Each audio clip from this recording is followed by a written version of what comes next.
Hello guys. इस video में हम दो छोटे शेयर डिस्कस करने वाले हैं जो साइज में छोटे अभी पर कंपनी के जो ओवरऑल वर्क है वो बहुत सही है और अभी फिलहाल ये चल रहे हैं। अब ये जो शेयर है, पहला शेयर, इसमें देखो 135 से इसने रैली ली, कंसोलिडेशन किया 4 दिन और उसके बाद ये अपर सर्किट अभी 167 पे है। आज 170 का इसने हाई लगा चुका है। अब इसका मैं वन डे टाइम फ्रेम पे अगर मैं चार्ट देखता हूँ तो वो बहुत प्रॉमिसिंग लगता है मुझे। ये लेवल पे ये चार्ट बहुत सही लगता है। अभी इसमें अगर लॉन्ग टर्म आप निवेशक हो, लॉन्ग टर्म पैसा लगाना है तो आपका स्टॉप लॉस हम 130 के आसपास रखेंगे। 130 लेवल इसमें स्टॉप लॉस होगा अगर आप लॉन्ग टर्म निवेशक हो। और शॉर्ट टर्म है कि जैसे स्विंग ट्रेड करना है तो उसके लिए आपको स्टॉप लॉस रखना पड़ेगा 145 का। 145 का स्टॉप लॉस रखेंगे और शॉर्ट टर्म वाले, और लॉन्ग टर्म वाले ये 130 का रखेंगे और ऊपर टारगेट। अब ये इसके ऑल टाइम हाई पे है तो ऊपर हम टारगेट नहीं लगाएंगे, इसे ट्रेल करते जाएंगे। जैसे 200 हो गया, समझो ये 200 हो गया तो हमारा स्टॉप लॉस 175 के आसपास हम रखेंगे। इस हिसाब से हमें स्टॉप लॉस ट्रेल करते जाना है पर इसे बेचना नहीं है। ये दोनों कंपनी मुझे बहुत ही मस्त लग रही है अभी ये लेवल पे। और इनका जो दोनों का कारोबार है वो भी समहाउ सेम है। इसके एक बार वीकली चार्ट देखो, वीकली पे भी देख लिया, सब लेवल्स तोड़ के ये ऊपर के तरफ ही अभी ब्रेकआउट दे रहा है तो इसे आप होल्ड करके चल सकते हो। मंथली कैंडल, इसकी वीकली कैंडल भी स्ट्रांग बनी है। कंपनी करती क्या है, पहली जो कंपनी है वो टीजीवी सार्क लिमिटेड। अब इसकी बुक वैल्यू 70 की है, 1786 करोड़ की इसकी मार्केट कैप, स्टॉक का पी सिर्फ 6 का है, बहुत सस्ती पी पे मिल रही है आपको। केमिकल कंपनी है, इसका मेन काम है chloroalkali products and chloromethane castor derivatives and fatty acid, ये बनाने का काम ये कंपनी करती है। अब इस केमिकल सेगमेंट से इनका 87% का रेवेन्यू आता है। आप देख सकते हो केमिकल शेयर जिस हिसाब से चल रहे हैं ये आने वाले टाइम में बोल नहीं सकते कहाँ चला जाएगा। केमिकल शेयर्स आपको रिटर्न्स तगड़े देते हैं तो ये एक कंपनी हो सकती है वो जो आने वाले टाइम में आपको रिटर्न दे सकती है। केमिकल सेगमेंट अभी मैं अगर देखता हूँ इसमें तो ये बहुत सही चल रही है। और जो बाकी है ऑयल एंड फैट सेगमेंट से इनका 13% रेवेन्यू आता है। अब इनके जो केमिकल सेगमेंट है, under this segment the company manufacture chemical like caustic soda जिसके दाम बहुत ऊपर जा चुके हैं, और potassium hydroxide, chlorine hydrochloric acid, ये सब नाम हमने सुने हैं। और कॉस्टिक सोडा स्पेशली, ये जो चीज़ है कॉस्टिक सोडा, इसके दाम विदेशी मार्केट में बहुत ही ज्यादा बढ़ चुके हैं। इसीलिए क्या चल रहा, टाटा केमिकल चल रहा, गुजरात अल्कलीज ये भी शेयर परफॉर्म कर रहा है। उस कैटेगरी में ये शेयर परफेक्ट बैठता है तो इसे हमें अपने रडार पे रखना ही रखना है। इनके जो अभी इंडस्ट्रियल यूज कहाँ पे होता है, ये जो कंपनी बनाती है जैसे soap noodles, hydroxon acid, castor oil derivatives, इसका यूज कहाँ पे होता है तो textile, pulp and paper, alumina, soaps and detergent, petroleum, fertilizer, pharmaceutical, agrochemical, water treatment etcetera.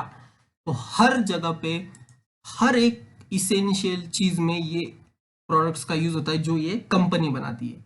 इनकी जो क्लाइंट प्रोफाइल देखता हूँ तो इनके देख सकते हो business for 3 decades and has established relation with 200 plus clients. As per FY21, no single client account for more than 10% of revenue. Okay, और जियोग्राफिकल रेवेन्यू तो डोमेस्टिक 94% है एंड रेवेन्यू एक्सपोर्ट से आता है 6%। तो जो भी है इंडिया में है जिनका 94% रेवेन्यू आता है।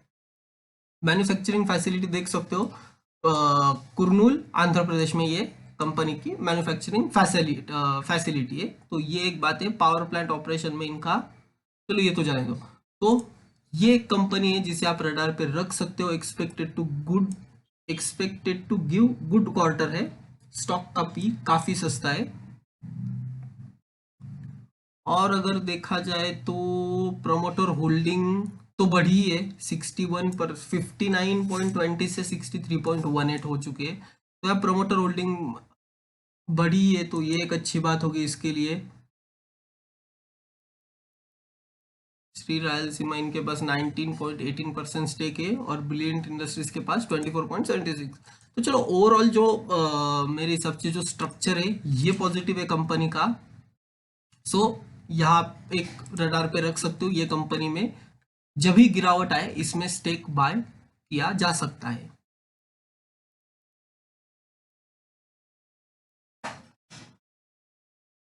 और अब इस कैटेगरी हमारा सेकेंड शेयर आता है जो है सिक्को इंडस्ट्रीज। अब ये कंपनी का मैं वनडे चार्ट दिखाता हूँ आपको। वनडे चार्ट पे बहुत प्रॉमिसिंग लगेगा, इसे देख सकते हो आप। इस हिसाब से बढ़ते गया, ये 50-60 रुपए के बीच में खेलने वाला शेयर अभी 144 हो गया। इसमें ये आने के बाद इसमें कंसोलिडेशन भी हुआ और फिर सॉरी नीचे भी आया और फिर ऊपर गया। अभी अभी 144 पे ट्रेड कर रहा है। इसमें अगर टारगेट ऑन स्टॉप लॉस की हम बात करते तो ये जो लेवल है ये इंपॉर्टेंट सपोर्ट की तरह एक्ट करेगा, जो जहां से ये 2 बार घुमा भी है। यहाँ देख सकते हो नीचे खुलने के बाद फिर से रिकवरी आती है। तो क्लियरली यहाँ पे हमारा स्टॉप लॉस 115 लेवल का हो जाएगा। 115 का हम स्टॉप लॉस रखेंगे इसमें और ऊपर टारगेट सेम ट्रेल करते जाएंगे। जैसे समझो ये 200 आ गया तो हम हमारा टारगेट रखेंगे 185 के आसपास हम इसमें टारगेट स्टॉप लॉस रखेंगे। तो ऐसे हमें आपको ट्रेल करते जाना है क्योंकि ये भी अपने ऑल टाइम हाई पे ही ट्रेड कर रहा है। यहाँ देख सकते हो कंपनी की लिस्टिंग के बाद ये ऊपर ही जा रहा है। जैसे एनएससी में लिस्टिंग होती है ये ऊपर ही बढ़ते जा रहा है। तो ये कंपनी भी आप अपने रडार पे रख सकते हो। फंडामेंटली देखा जाए तो ये भी क्या करती है, organic agricultural pesticide fungicide bio fungicide plant growth promoters NPK fertilisers. तो ओवरऑल फर्टिलाइजर्स और एग्रोकेमिकल इंडस्ट्री से काम करते हैं। 28 के पी पे मिल रही, बुक वैल्यू इसकी 18 की है। रिटर्न ऑन कैपिटल एम्प्लॉयड देख सकते हो 12-13 का और रिटर्न ऑन इक्विटी ऑलमोस्ट 9.5% का। 162 करोड़ की कंपनी है। ये बहुत छोटी कंपनी है पर अगर ये चल गई तो ये रिटर्न भी वही प्रोपोर्शन में देगी अच्छे से। अपने 50 डीएमए 200 डीएमए के ऊपर ट्रेड कर रही, ये एक पॉजिटिव बात है। अब देखो इसमें कंपनी ने अपना डेब्ट कम कर दिया है, कर्जा कम कर दिया है, ऑलमोस्ट डेब्ट फ्री कंपनी है।